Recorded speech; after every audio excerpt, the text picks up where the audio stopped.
નમસ્કાર, સમાચાર સાથે હું છું અક્ષય। તો રાજ્યમાં આજથી એનેલોગ પનીર, ચીઝ, બટર પર પ્રતિબંધ લગાવવામાં આવ્યો છે। જી હા, આરોગ્ય મંત્રી પ્રફુલ્લ પાનસેરિયાએ TV9 સાથે ખાસ વાતચીત કરી અને પ્રતિબંધનો કડક અમલ કરવામાં આવશે તેવું કહ્યું। અત્યાર સુધી પ્રતિબંધ ન હતો એટલે આ પ્રકારના વેચાણ કરનાર લોકોને કાયદાની છટકબારીનો લાભ મળતો હતો।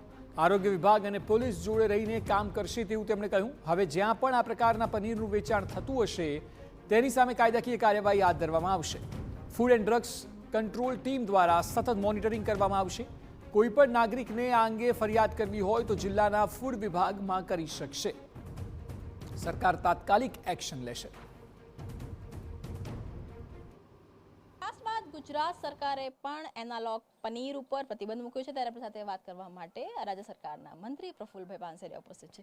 પ્રફુલ્લભાઈ, એનાલોગ પનીર પર પ્રતિબંધની તો જાહેરાત કરવામાં આવી છે, પણ આનો અમલ કઈ રીતે કરાવવામાં આવશે? આમ તો આપ જોતા હશો 4 મહિનાથી અમારું સતત ડુપ્લિકેટ વસ્તુ અને અખાદ્ય વસ્તુ બનાવનારા, પ્રોડક્શન કરનારા, સેલિંગ કરનારા ઉપર સતત વોચ છે અને અમે રેડ પાડી રહ્યા છીએ। આજથી એનાલોગ પનીર, ચીઝ અને બટર પ્રોડક્શન પર, સેલિંગ પર અને પરિવહન ઉપર સંપૂર્ણપણે પ્રતિબંધ લગાવી દેવામાં આવ્યો છે।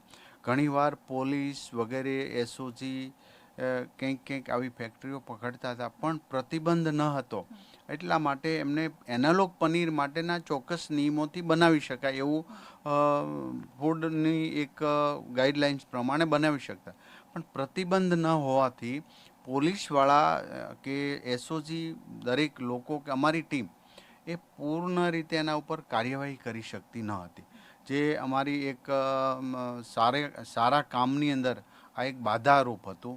માટે આજથી ગુજરાતમાં સંપૂર્ણપણે એનાલોગ પનીર, ચીઝ, બટર વગેરે ઉપર અમે પ્રતિબંધ લગાવી દીધો છે। બિલકુલ, પ્રતિબંધ લગાવ્યો છે, પણ એને અમલ કઈ રીતે કરવામાં આવશે? કેમ કે ઘણી જગ્યા પર રેસ્ટોરન્ટમાં અને ઘણી જગ્યા પર આ એનાલોગ પનીરનું વેચાણ થઈ રહ્યું હતું, તો હવે એ જથ્થો નાશ કેવી રીતે કરવામાં આવશે? કાયદાકીય જોગવાઈઓ શું રહેશે, કેમ કે આ તો જાહેરાત થઈ છે? કેન્દ્ર સરકારનો કાયદો છે આ 2006માં ફૂડ સેફ્ટી અને સ્ટાન્ડર્ડ, આ 2006ના કાયદા પ્રમાણે આપણે એમને સજા વગેરે કરતા હોય છે। તો એ કાયદાથી અમે સંપૂર્ણપણે જે પકડાશે, જે વેચશે, તો એના ઉપર એ નિયમ અનુસાર કાયદેસરની કાર્યવાહી કરીશું। પરંતુ મને અમારી હેલ્થ વિભાગની ટીમ પર ગર્વ છે કે છેલ્લા 4 મહિનાથી અત્યાર સુધીમાં મેક્સિમમ આવી પ્રોડક્ટ કરનારી જે ફેક્ટરી છે, યુનિટ છે, એમને સીલ કરી દીધા છે। એમને હવે બનાવવાનું પણ બંધ કરી દીધું છે। તો મેક્સિમમ 50%નું કામ અમારું પૂર્ણ થઈ ગયું હતું અને રેસ્ટોરન્ટવાળા પણ બહાર બોર્ડ લગાવી દીધું હતું કે અહીંયા એનાલોગ પનીર અને શુદ્ધ પનીર બંનેનો ડિફરન્સ છે, જે આજ સુધી લોકોને ખબર ન હતી। અને આ મીડિયા દ્વારા જે જાગૃતતા થઈ ત્યારે છેલ્લા 4 મહિનાથી લોકોને ખ્યાલ આવી ગયો કે એનાલોગ પનીર આ કહેવાય, ચીઝ આ કહેવાય ને બટર આ, એ પહેલાં કોઈ જાગૃતતા નહોતી। માટે ફૂડ વિભાગ અને આરોગ્ય વિભાગે જે કામગીરી કરી છે એ સંપૂર્ણપણે લોકો સુધી પહોંચાડવા મીડિયાનો જ રોલ છે। પ્રફુલ્લભાઈ, મારો સવાલ એ છે કે જે રીતનો ભેળસેળિયો ખોરાક અને ખાદ્ય પદાર્થો માર્કેટમાં જઈ રહ્યા છે અને લોકોના સ્વાસ્થ્ય સાથે ચેડા થઈ રહ્યા છે, એક સ્વાસ્થ્ય મંત્રી તરીકે આપના એક્શન છે એ શું જોવા મળશે? બિલકુલ, એટલા માટે જ અમે જેટલી હોસ્પિટલ બનાવવાનું અને જે એમને કેર કરવાનું કામગીરી કરીએ છીએ એનાથી પણ વધુ આપણે ભેળસેળ કરનારા લોકોને એક દિવસ એવો નહીં ગયો હોય કે આવી ફેક્ટરી, કારણ કે ચાલી આવતું હતું તો હવે એને બેન્ડ કરવાનું, એને પકડવાનું, આ બધી પ્રવૃત્તિ ચાલે છે। એક પણ વ્યક્તિ રેડ પાડ્યા પછી એ છૂટો નથી કે એમને સીલ ન કર્યું એવું બન્યું નથી। એટલે એક બહુ સ્ટ્રિક્ટલી રીતે ગુજરાતના હેલ્થ વિભાગ દ્વારા આ ભેળસેળિયા ઉપર બરોબર સખ્તથી કાર્યવાહી કરી રહ્યા છીએ।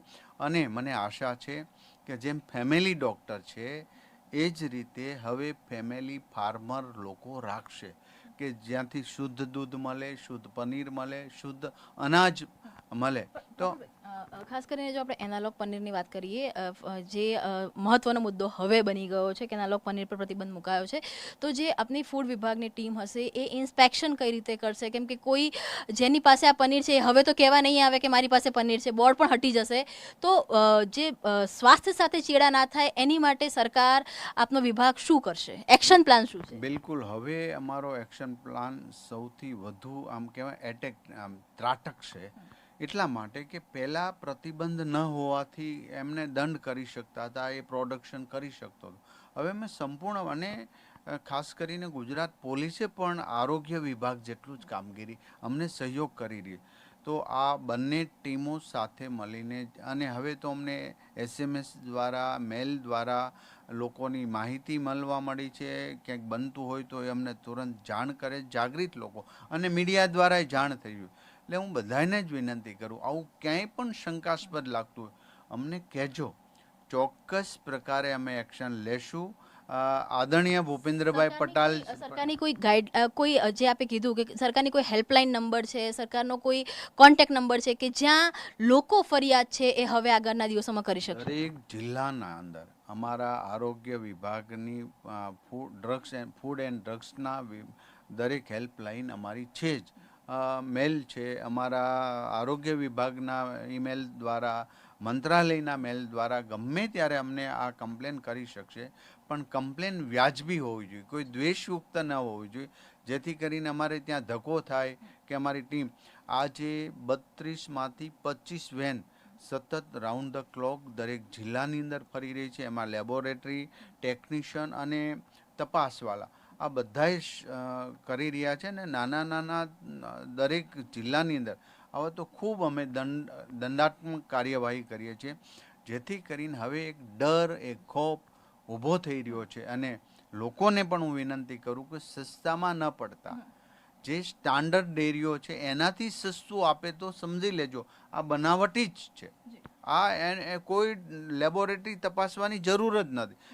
સ્ટાન્ડર્ડ ડેરીઓના ઘી, પનીર, બટર બધાથી જો સસ્તું મળતું હોય એટલે સમજી લેવાનું આ ભેળસેળ કરે છે, ત્યાંથી ન લેવું જોઈએ, એવી મારી વિનંતી છે. ધન્યવાદ અમારી સાથે વાત કરવા માટે. તો આ હતા રાજ્ય સરકારના પ્રધાન પ્રફુલભાઈ પાનસેરિયા. સ્પષ્ટતાથી કહી રહ્યા છે કે હવે પ્રતિબંધ છે, પ્રતિબંધનો અમલ કરવામાં આવશે. જેની પાસે પણ આ પ્રકારનું પનીર અથવા ભેળસેળીઓ ખાદ્ય ખોરાક મળશે તેની સામે એક્શન પણ લેવામાં આવશે. પોલીસ અને સ્વાસ્થ્ય વિભાગ ભેગા થઈને આગામી સમયમાં કામ કરશે.